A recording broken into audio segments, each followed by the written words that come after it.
Para todo, amén, gloria al Señor. Gloria a Dios, así es. Ella dice que no hace mucho, cuando usted dijo que había una mujer que dormía, ¿verdad? Y sus dientes se estaba haciendo desgarrada, quizás por el estrés, quizás por las preocupaciones.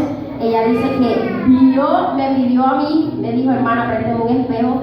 Yo se lo presté y me dice, yo no sé, pero yo veo que mis dientes están creciendo. Entonces, aquí está.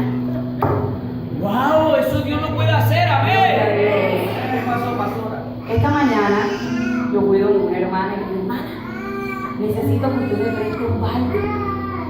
La hermana que vive al frente de mi casa tiene una hija que ella es técnica dental. Ella hace prótesis, hace placa para el desgaste, el bruxismo.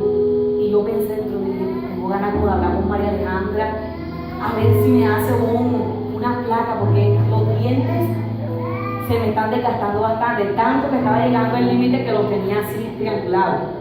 Cuando usted dice esa palabra, el Señor me dijo, busca un espejo, porque ante tus ojos voy a hacer el milagro. Y yo puedo tener, hermana, ¿tú tienes un espejo? Sí, pastora. Y yo me hice así.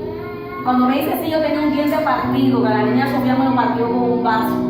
Aquí, el de aquí tenía un... Y cuando yo me hago así, increíble, pero cierto, los dientes de mis ojos comenzaron a crecer. ¿Cuánto da gloria?